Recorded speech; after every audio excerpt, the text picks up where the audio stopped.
So which novel does the world's most successful horror writer think is his most terrifying piece of work? Why do critics disagree? Let's dig in. From 1983, when Stephen King released it after putting it away in a drawer, thinking he had finally gone too far, to 2019, prior to the release of its updated film adaptation, he always said that the book that terrified him most was Pet Sematary. Out of 58 novels and 200 short stories, his 14th novel still hits hardest. There's this mythology around the book that it was too scary to publish, and it's true. And, I hadn't been near it 20, 25 years. So I listened to it and I thought, my God, this is just awful. This is just as dark as can be. Pet Sematary is a rare case of the remake being better than the original. But if you looked at the Rotten Tomatoes scores, you'd probably miss that. This video will dig deep into Pet Sematary, focusing on the 2019 film, and show you a missed gem. A film more considered than most that cuts deeper and will stick with you. You'll come away understanding why Pet Sematary is one of the big Stephen King stories, despite it getting much less attention. You might even unearth a love for a film that many wrote off as dull, dreary, and unnecessary. So, I've loved horror movies since I bought my first at age 11, and that was 1976's The Omen. Maybe creepy kid films are my niche, I don't know. But horror movies are my first choice of film, and the subject I could talk for hours about if it weren't impolite to do so. When people have asked, I've been able to show them the best of horror. They've come to love a genre that's often dismissed and written off as stupid. Oh, come on, you know I don't watch that shit. Why not? Too scared? No, it's just what's the point? They're all the same. Some stupid killer stalking some big-breasted girl who can't act, who's always running up the stairs when she should be going out the front door. It's insulting. So I'm going to first cover the backstory to Pet Sematary, how it came to be, and then I'm going to look at it is and compare it to the 1989 version to show you how smart choices improved the story. At the end, I'll cover the deeper meaning of Pet Sematary and why it holds such a special place for me and for Stephen King. A reason that I think Stephen King never fully spells out and may not even be aware of. Or it could be my own crackpot theory, I don't know. Now, to cover why I think this film is a really great horror film, I am going to have to talk about it in detail and go way beyond a vague plot summary. So there are going to be spoilers. It's unavoidable. If you want to experience Pet Sematary unspoiled, watch it before the rest of this, okay? With that said, let's dig in. For all the outlandish, supernatural elements in Stephen King's art, he grounds it in relatable reality. Now often that is in things very close to him. Most obviously, he focuses many stories in his real life surroundings in Maine, to the point that the creation of a connected universe was inevitable, even without a dark tower to bind them. King also writes what he knows when he writes about writers. Setting protagonists as authors is kind of a solid Stephen King trope. And in Pet Sematary, King was once again writing what he knew well. We rented this nice house on the river, and the Pet Sematary was in back of it. There was a path that went up there that the kids kept mowed.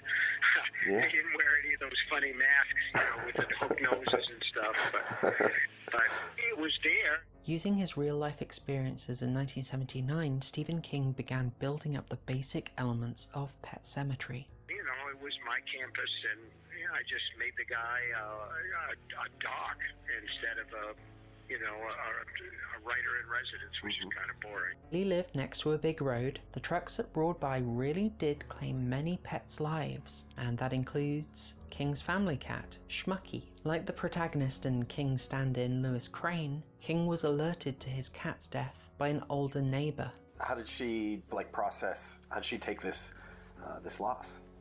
That night, after we buried, we heard her out in the garage. She was shouting, "God can't have my cat. That cat is my cat," or whatever. Let him have his own cat. And so I put all that in the book, and we were in the field, and there really was a busy road there. Everything in the book, up to the point of the supernatural stuff, is true. The supernatural elements are important, but they're only a vehicle for exploring the subject matter that Stephen King finds so terrifying: the inevitability of death, loss, and our inability to cope with it. The deep horror of Pet Sematary isn't a knife-wielding stalker in a mask. It's that someday we're all going to lose someone we love. And how far might we go to avoid that? Here's why it's worth talking about Pet Sematary for an hour. While other people don't see it as special, I think it was overlooked, both now and in the 80s when the first adaptation came out. There were 14 Stephen King films in the 80s, and people complain about saturation from the Marvel Cinematic Universe. I think Pet Sematary was inevitably going to be adapted because it was by Stephen King, not because someone saw it as special. That abundance of films helped it slip under the radar and drop out of focus. Pet Sematary was originally going to be directed by a legendary horror director, George Romero, and scripted by King, but Romero had to drop out. They did collaborate a lot on cult film classics like Creepshow, Cat's Eye, and the criminally underappreciated The Dark Half in 1993. But for Pet Sematary, he had to pass on directorial duties, and that went to newcomer Mary Lambert. For Mary Lambert, who had only directed one other film, this was a pretty major opportunity. She impressed King with some framing ideas and got the job. And in my view, Mary Lambert did a very good job and made something haunting, terrible, and wonderful. I think she took some risks and came out with a risky, challenging, and sometimes profound film. And though her profile and career haven't risen to greater acclaim, Mary Lambert's film made a profit, enough to warrant a sequel in fact, and by happy accident, her prior experience was mostly in directing music videos, which is how we got one of the weirder, unexpected treats from this gloomy, haunting horror film, and that's this amazing end song. When I answer, it's Stephen King, and he starts singing this song.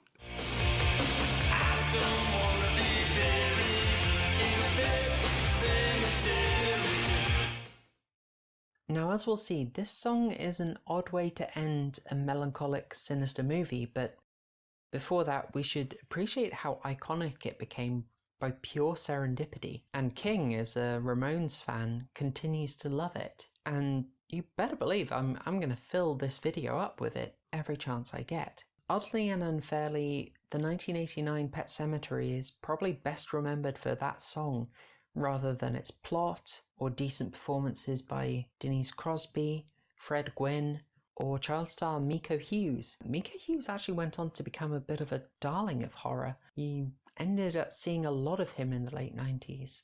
Here he is in Kindergarten Cop, and where I know him best, Wes Craven's New Nightmare, preceded by Carrie, The Shining, The Running Man, and The Dead Zone, and then immediately followed by the well-loved It miniseries.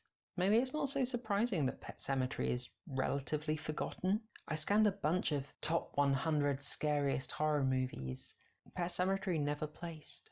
So 30 years later, Pet Sematary was remade. Why? Well, so I guessed in a previous video that the lack of a really big hit for a Stephen King adaptation prompted a move to readapt and update the big-name King stories that hadn't been adapted in decades. The original 1989 Pet Sematary film had done all right financially, though with a lesser-known director and cast, and so in many ways it was a natural choice. The first one has something of a cult following, but it's not iconic the way The Shining is.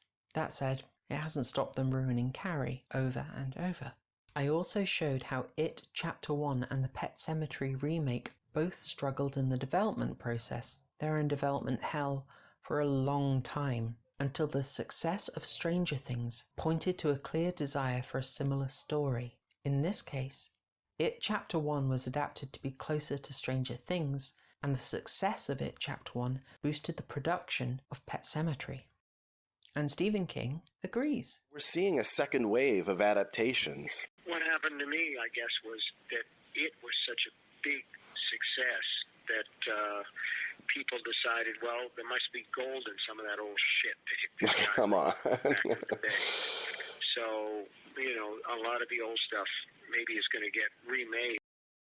And even more clear is that the director and producer of the It remake, Andy and Barbara Muschietti, themselves wanted to adapt Pet Sematary. Maybe the studio couldn't wait until after It Chapter 2.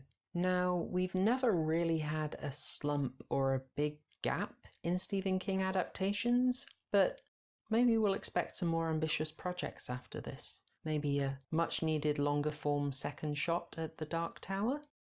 This second adaptation in 2019 was not a hit.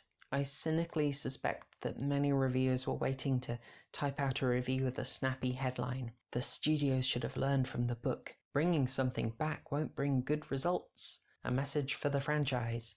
Sometimes dead is better. Well, they missed out. The 2019 Pet Sematary made some bold changes and updates, and they were for the better. They also had the advantage of better technology and, crucially, seeing how the story had landed twice already. They also had Stephen King's blessing to make these big changes, and King isn't always happy with bold changes to his work, but sometimes he's supportive and even praises them. In 2019, third time lucky, we got the best version of Pet Sematary.